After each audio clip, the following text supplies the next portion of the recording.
right, fam, here we are. Once again, we are back with Ruthless. This is episode 15, and we see that the FBI, they are rolling up on the white Rolls Royce. They're trying to capture the highest and see if he's in the car. But to their dismay, there's only one person in that car, as we thought. Yes, is one of the drivers, one of the young men that they actually said, you know what, go ahead and drive down that road. They're telling them to get out of the car, but the highest is not in the car, Daikon nor Jonah's in the car. So once they got that heads up from the sheriff, they definitely headed back somewhere. We're going to find out, but nobody's in the back seat. And yes, Desiree and Kyle are definitely disappointed. And they're asking the guy, you know, where's the highest? Like, yeah, he headed back to the campus and everything else like that. Where we're going to arrest you. And he's like, hey, whatever you need to do whatever you need to do. So again, as predicted, this guy is going to sacrifice himself for the Raku and for the highest. So they're disappointed. They're asking him questions. He's only 16 years old. And, you know, they're trying to figure out things. But looks like Desiree and Cal, they definitely figure out that, yeah, somebody put them on. Somebody let them know that, yeah, they were waiting for him, right? So she says, you know what? We're not arresting you. You're 16 years old. No more joyriding, right? We're going to send you back to the campus, take the car back. And if we catch you again, then we'll arrest you. He's like, really? That's what you're going to do? And Kyle is like, yo, what are you doing? He's like, yeah, no worries. Just take the car back and get on out of here, right? So they let the young man get back in the Rolls Royce and the truck behind him go. So Cal is like, yo, what is going on? What is happening? And Desiree says that she put a tracker on the car. He's like, you think that's going to work? Why didn't you tell me? She's like, the less you know, the more you can deny. And he's just like, man, you're not letting me in on these little plans that you're doing.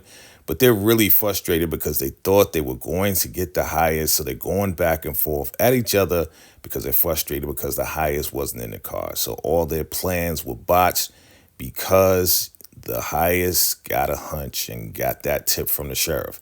So here we are at the black van, the infamous black van. So they take the four-wheelers to the black van. And the highest is like, what's going on? What the heck happened? You know, why we have to take this black van? And Daikon is like, listen, you know, I was just informed that the Rolls Royce was stolen. He's like, I received that from the Raku. I received it as a gift. He's like, yeah, sorry, man. Like, it's stolen, bro. Like, we can't take that car. So we got to get up out of here in this black van and go get the money this way. Ruth is walking through the campus and she's rolling up on that bus, right? That's the bus where it has all the tools and all of this and that and a whole bunch of trinkets or whatever. We remember, you know, that bus, right? So she rolls in there and she starts looking for stuff. She finds some keys and she puts it in her pocket, right? But she's looking for some more stuff. Who knows what else she's looking for? But yes, Lewis rolls up in there like, yo, what's going on? You know, what's happening? Right? He's like, oh, she's like all surprised. Like, listen, we got to go through with these plans. And she's just like, listen, my child is not back yet. I don't know when the children are coming back. He's like, listen, we'll come back for you. You just got to get the money. But we're ready. Whenever you're ready, we're ready. We're going to make this happen. She's like, promise me you'll come back. Promise me you'll come back. He's like, listen, you got the money? Then we'll come back. He's like, hey, why don't you get it now? It's like, yeah, they won't let us in. You know, they got a guard at the door. He's not one of your guys, right? Nah. So they won't let me in while the highest is away, right? So she could have easily got that money before she left. But again, she's stalling just to make sure that, you know, her daughter comes back and Tally's daughter comes back, she get him.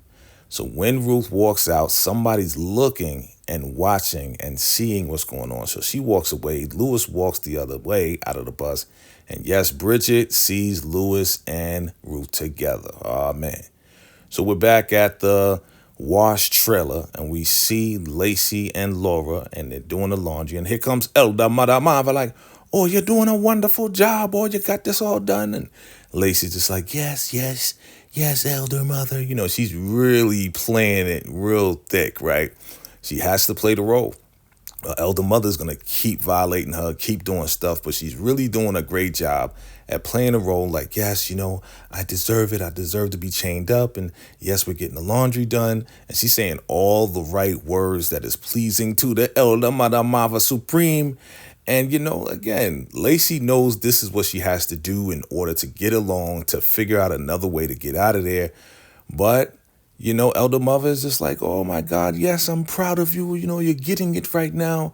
We're going to get you washed up. You're going to get some food or whatever. And we know we're going to get you around the other people because they need to know that they can't make a mistake like this ever, right? Right? And she's like, yes, Elder Mother. So she leaves.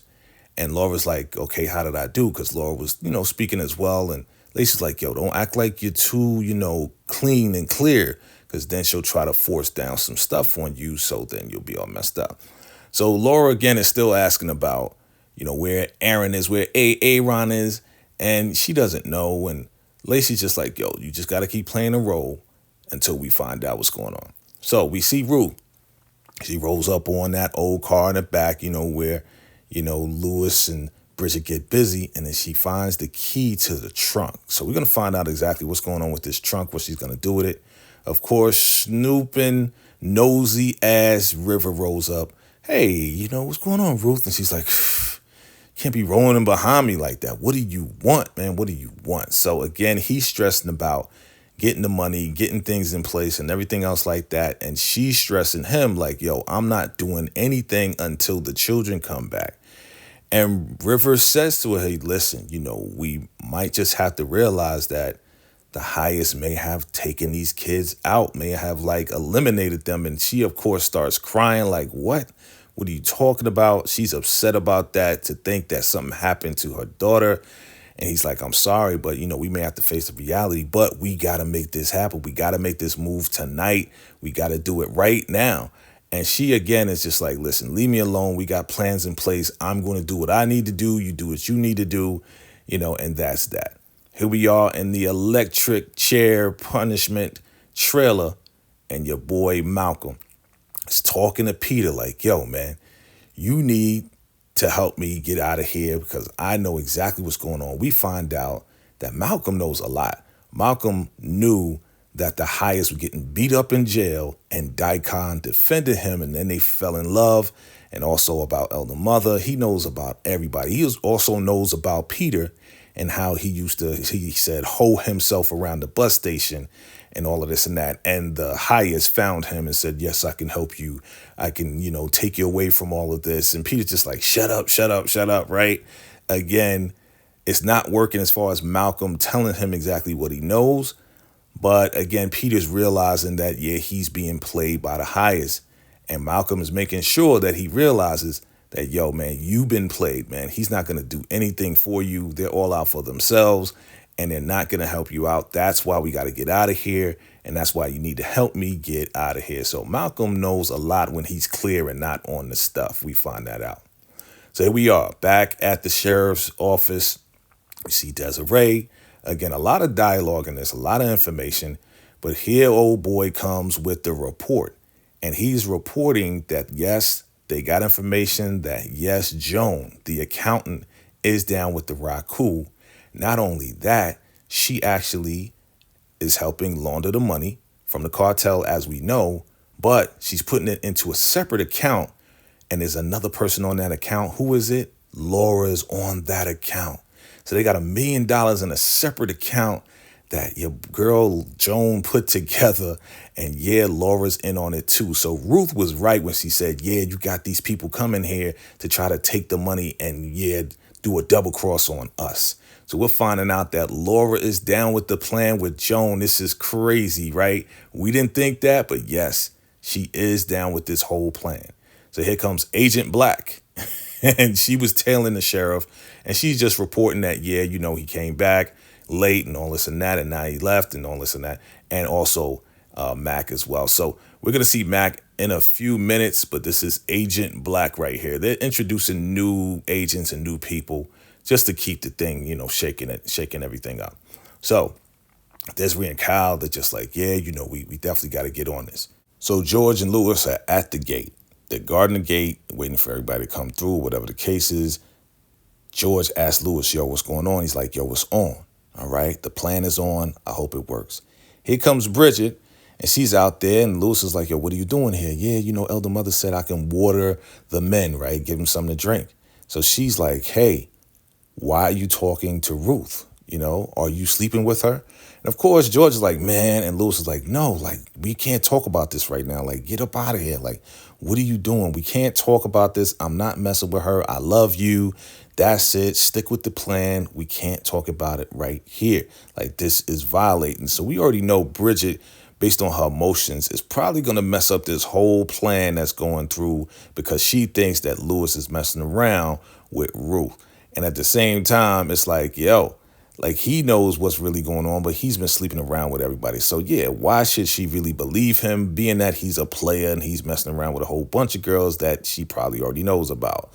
So he's like, yo, listen, get up out of here. Leave right now. You're going to mess things up.